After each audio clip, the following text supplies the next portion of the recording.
Purvanchal expressway पर हमारे fighter plane अपनी लैंडिंग करेंगे।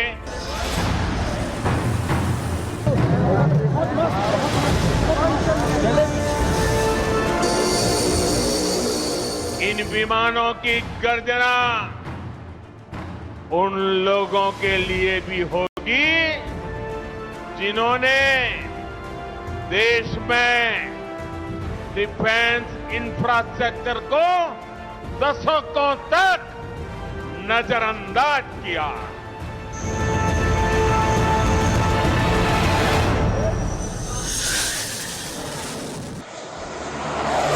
अपनी दहाड़ से दुश्मनों का दिल दहलाने वाला अभी ये पहला फाइटर प्लेन उतरा है। जरूरत पड़ी तो पूर्वांचल एक्सप्रेसवे पर अभी कई प्लेन उतरेंगे। भारतीय एयरफोर्स के सबसे विश्वसनीय fighter jet Mirage, Sukhoi, Jaguar और तेजस की एक गर्जना बार बार सुनाई देगी और इसे सुनकर और इन तस्वीरों को देखकर चीन और पाकिस्तान की नींद बार बार हराम होगी। इन फाइटर जेट्स को ही क्यों पूर्वांचल एक्सप्रेसवे पर टचडाउन कराया गया, इसके पीछे भी एक अहम कारण है। दरअसल मिराज एक बॉम्बर प्लेन है। ये दुश्मन पर बॉम्ब गिराने के काम आता है। मिराज दुश्मन पर परमाणु बॉम्ब भी गिरा सकता है, लेकिन मिराज को दुश्मनों के हमले और फाइटर जेट से बचाने का काम करते हैं सुखोई, जैगुआर और तेजस जैसे अटैक एयरक्राफ्ट्स। सुखोई और तेजस मल्टी रोल फाइटर जेट्स हैं, जिससे दुश्मन पर हवा और जमीन पर हमला किया जा सकता है, जबकि Jaguar air to air fight या डॉग फाइट में दुश्मन से मोर्चा लेता है। ये विमान एरो फॉर्मेशन में चलते हुए मिराज जैसे बॉम्बर्स को एस्कॉर्ट करते हैं, ताकि जब दुश्मन पर बॉम्बर बॉम्ब गिराए तो वो खुद दुश्मन का निशाना न बन जाए। पूर्वांचल एक्सप्रेसवे पर भारतीय एयरफोर्स की फायर पावर की झलकियां तो ट्रेलर भर हैं। सोचिए कि पूरी पिक्चर कैसी होगी। दिसंबर 2022 में चीन के साथ तवांग इलाके में भारतीय सैनिकों से झड़प के बाद भारतीय वायुसेना का ये टचडाउन एक्सरसाइज क्यों बेहद खास है। दरअसल पूर्वांचल एक्सप्रेसवे पर सुल्तानपुर जिले में इंडियन एयरफोर्स के करीब आधा दर्जन फाइटर प्लेन्स ने किसी भी इमरजेंसी हालात में लैंडिंग और टेक ऑफ की प्रैक्टिस की है। सुल्तानपुर में पूर्वांचल एक्सप्रेसवे के अलावा लखनऊ एक्सप्रेसवे है और गाजियाबाद का हिंडन एयरबेस चीन से जंग के हालात में बेहद की पोजीशन में होंगे। बीजिंग से इन एयर स्ट्रिप्स की दूरी करीब करीब 3800 किलोमीटर है। 3.2 किलोमीटर का जो एरिया है एयर स्ट्रिप है, उस पे फ्लाइट जो है बाकायदा जो है टच एंड गो का कार्यक्रम चला। 3 जो फाइटर प्लेन है वो इस पर उन्होंने अपने करतब दिखाए हैं, टच एंड गो किया है, जिसमें मिराज है, सुखोई है और जैगुआर है। कैसे जो है ये एक और फाइटर प्लेन जो है वो यहाँ पे टच एंड डाउन हो रहा है, यानी यहाँ पे ये टेक ऑफ भी करेगा। तो ये टच एंड गो का एक्सरसाइज है ताकि एयर स्ट्रिप की गुणवत्ता को जांचा जा सके। पूर्वांचल एक्सप्रेसवे की ये एयर स्ट्रिप जो भारत के साथ चीन के जंग के वक्त सबसे निर्णायक भूमिका में होंगी।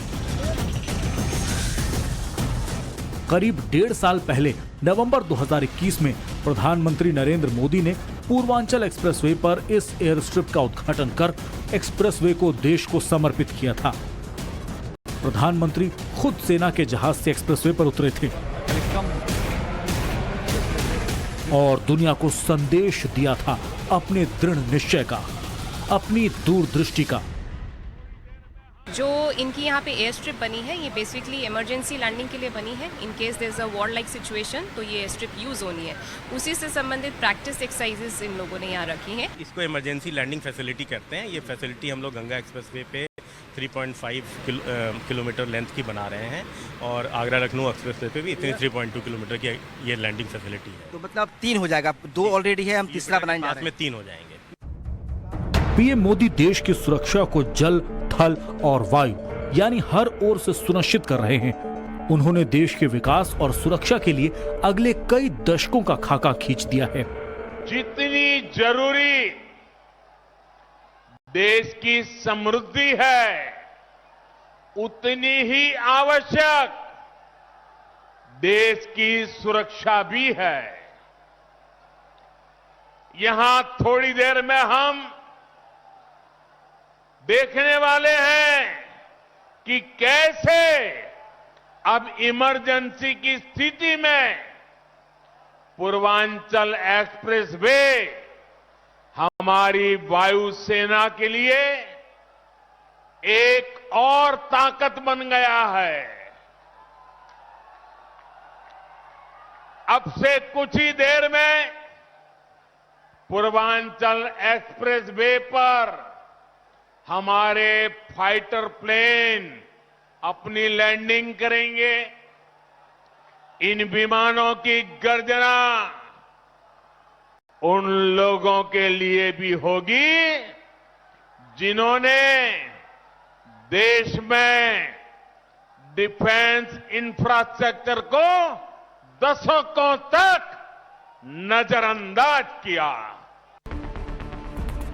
करीब 1.5 साल पहले मोदी ने देश की सुरक्षा के लिए जो खाका सुल्तानपुर में खींचा, उसका मैप इजराइल और अमेरिका तक फैला दिया है। मोदी ने देश की एयर सर्विलांस और डिफेंस को मजबूत करने के लिए इजराइल से मिले हेरान ड्रोन तैनात कराए और अब अमेरिका से 31 MQ-9B ड्रोन्स की डील की है। आने वाले दौर में जंग कन्वेंशनल नहीं होगी। रूस यूक्रेन की जंग ने इस बात पर मुहर लगा दी। मोदी से जानते हैं, शांति का सबसे बड़ा पैरोकार भारत विकास वाले भविष्य के लिए तैयार है। मेक इन इंडिया को अब मेड फॉर वर्ल्ड बनाया जा रहा है। दुनिया का हर देश भारत का साथ चाहता है। भारत के बढ़ते रुतबे से चीन तिलमिलाया है और पाकिस्तान परेशान है।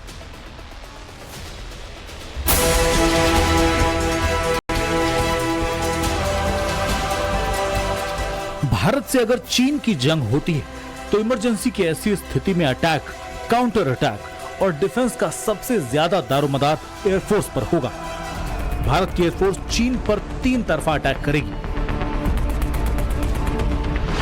लद्दाख और चीनी नियंत्रित अक्साई चीन की सीमा से दौलत बेग ओल्डी हवाई पट्टी, फुक्चे एयर स्ट्रिप, लेहन्योमा एयरबेस, पदुम थोइस में लद्दाख हवाई अड्डे, हिमाचल प्रदेश और उत्तराखंड के पार केंद्रीय क्षेत्र से हिमाचल प्रदेश की 250 किलोमीटर की सीमा चीन से लगती है। यहाँ शिमला हवाई अड्डा और कुल्लू मनाली हवाई अड्डे से किसी भी वक्त अटैक किया जा सकता है। सिक्किम और अरुणाचल प्रदेश के पार पूर्वी क्षेत्र से सिक्किम में भारत का पाक्योंग हवाई अड्डा पहले से मौजूद है।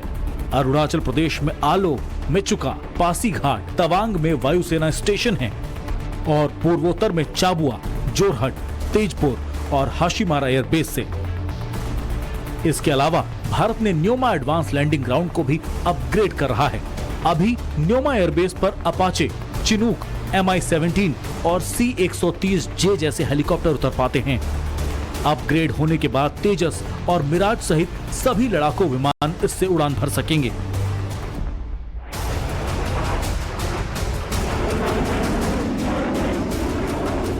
इतना ही नहीं, भारत के दुश्मनों का काल कहे जाने वाले बेहद एडवांस तकनीक से लैस फ्रांस से मंगाए गए 36 राफेल एयरक्राफ्ट भी दुश्मनों के खिलाफ तैनात कर रखे हैं। इंडियन एयरफोर्स ने राफेल में लंबी दूरी तक हवा से हवा में मार करने वाली मेटोर मिसाइल और हवा से जमीन पर मार करने वाली स्कल्प मिसाइल भी लगाई है। सबसे ज्यादा हरियाणा के अंबाला बेस पर, इसके बाद पश्चिम बंगाल के हाशीमारा में, भूटान बेस में भी राफेल की तैनाती की गई है। मोदी की कूटनीति, विदेश नीति, युद्ध नीति और दूरदर्शिता मेक इन इंडिया के जरिए भारत को धीरे धीरे defence, IT, technology, cyber warfare में आत्मनिर्भर बना रही है। मोदी की अमेरिका यात्रा में इस पर मुहर भी लगी है। भारत के साथ अमेरिका ने डिफेंस, आईटी, एआई, ICET यानी initiative for critical and emerging technology को लेकर साथ काम करने को तैयार हैं। मोदी के विजन को साकार करने के लिए भारत के जेम्स बॉन्ड यानी NSA अजीत डोवाल अमेरिका के NSA जैक सुलिवान से इसी साल 3 बार मुलाकात कर चुके हैं। सुलिवान खुद 13 जून को भारत आकर भारत अमेरिका के बीच डिफेंस डील को पक्का कर चुके थे, जहां भारत के साथ तेजस MK2 GE 414 इंजन सौदे को अंतिम रूप दिया गया था। The United States and India are poised to lead in the clean energy transformation, to shore up and diversify global semiconductor supply chains and other critical goods, to lead the revolutions in artificial intelligence, in advanced computing, in biotechnology, and quantum. And if we get this right, what we will be able to deliver is not merely more growth and strength for the United States and India, but genuine solutions to the significant problems afflicting all of humanity. And I don't say that as some kind of high-minded, long-term goal. I mean it as an immediate, urgent enterprise that we have to be embarked upon and against which we can deliver on a very rapid basis.